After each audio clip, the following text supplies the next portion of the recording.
We have a whole nation of people that can read but don't necessarily understand. And if you want proof for that, just look at any comments on social media about statements that you just read. And if you understood them, just read down what people have to say and you'll realize how illiterate our culture is.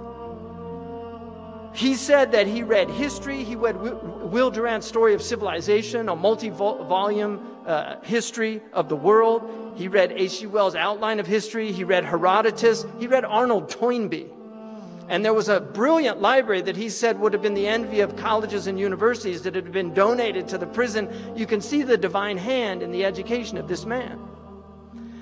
He said he read philosophy. If you go to Alcatraz and visit Alcatraz, they have a little prison library in there. It's not, the books aren't there anymore, but on the wall it says the inmates were particularly interested in philosophy and would check out Kant and other philosophers. He said he read Kant, Schopenhauer, Nietzsche. He was particularly struck by Spinoza. And one of the things that he said, that he felt that Western civilization had ended up in a cul-de-sac. And I don't think it could be summed up any better than that, the crises of Western civilization. But he was once asked, he also got into African American history. He read W.E.B. Du Bois. And he read his about the soul of black folks, and also read Carter Woodson's Negro History. He read a 3-volume book on race and sex and race. He also said that he read Mendel's book on genetics several times, particularly passages from it. And he said the book made clear to him that you could not get a black man from a white man, but you could get a white man from a black man, which substantiated his belief that the first human beings were dark, which according to our tradition, Adam, Udmat al-Ard, Adam is tawny, it means dark, and Hawa means black. So it wouldn't be at all inconsistent with our understanding of the first people, and we now know that they were probably from South Africa. So we're all Africans, right? Tell that to the crackers.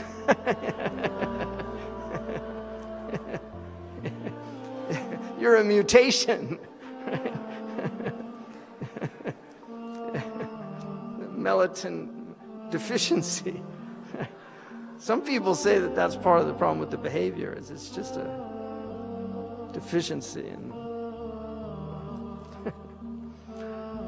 this man was a highly educated man who I would argue that he had a far superior education to many of the PhDs and college graduates. He definitely knew rhetoric. He knew logic. You can clearly see his knowledge of logic is displayed constantly in his argumentation, his pointing out fallacies, logical fallacies. Somebody accused him of being a communist. He said, why would you conclude that? And he said, you spoke at the socialist, at some venue of communists in New York. He said, I spoke at Dr. King's church. Does that make me a follower of Dr. King? He said, I spoke last week at the Methodist church. Does that make me a Methodist? Right? This is logic. So when he said, every time I catch a plane, I have with me a book I want to read, right? And that's a lot of books these days. If I weren't out here every day battling the white man, I could spend the rest of my life reading, just satisfying my curiosity, because you can hardly mention anything I'm not curious about. I don't think anyone got more out of prison than I did. In fact, prison enabled me to study far more intensely than I ever would have if my life had gone differently and I had attended some college. I imagine that one of the biggest troubles, listen up, Zaytuna students, one of the biggest troubles with colleges is there are too many distractions. Too much panty raiding, fraternities, and bula and all that. So this man did not get to the Oxford Union, where I spoke at the Oxford Union. When I walked in, they give you a standing ovation just for getting there. You don't even have to give a talk after that. You just wave or something. Just because you're at the Union, they consider it so prestigious. I mean, this is typical Anglo-Saxon pride. They consider it so prestigious that you've been invited there that you get a standing ovation just for walking in, right? So he was there December 3rd, 1963, a beautiful speech that he gave on extremism. He went toe-to-toe with professors from Oxford. The ovations in that speech were immense. His diction was impeccable.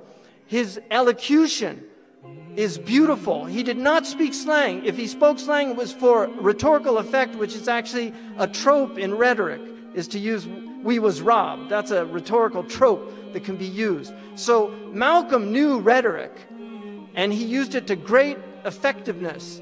He was an extraordinary orator, but he was an educated mind, and this is what has to be understood.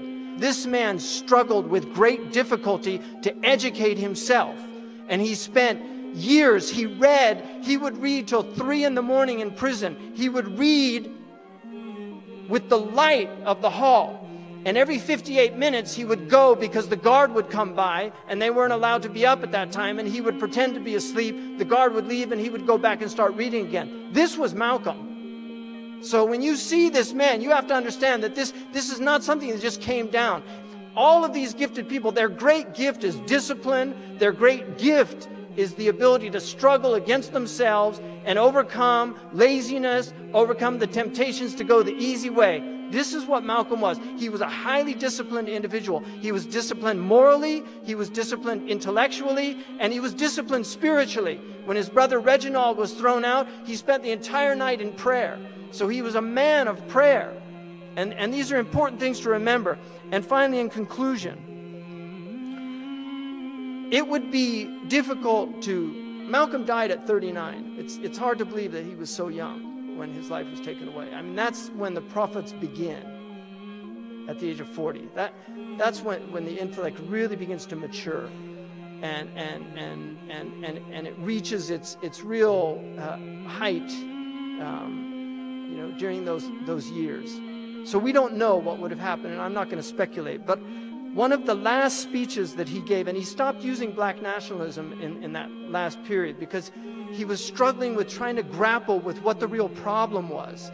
And he recognized that there were whites in Algeria that he met, Berbers that are white that he met, that said they didn't resonate with that word, black nationalism. So he was struggling in himself to find something. But he was asked 1 month before he was killed, what do you think is responsible for race prejudice in the U.S.? And Malcolm said, ignorance and greed, and a skillfully designed program of miseducation that goes right along with the American system of exploitation and oppression. So it takes education to eliminate it. And just because you have colleges and universities does not mean you have education. The colleges and universities in the American educational system are skillfully used to miseducate. I couldn't put it better. Would you mind telling me what your father's last name was? My father didn't know his last name. My father got his last name from his grandfather, and his grandfather got it from his grandfather, who got it from the slave master. The real names of our people were destroyed during slavery. Was there any line, any point in the genealogy of your family when you did have to use the last name, and if so, what was it? The last name of my forefathers was taken from them when they were brought to America and made slaves. And then the name of the slave master was given, which we refuse. We reject that name today. You mean you won't even tell me what your father's supposed last name was or gifted last name was? I never acknowledge it whatsoever.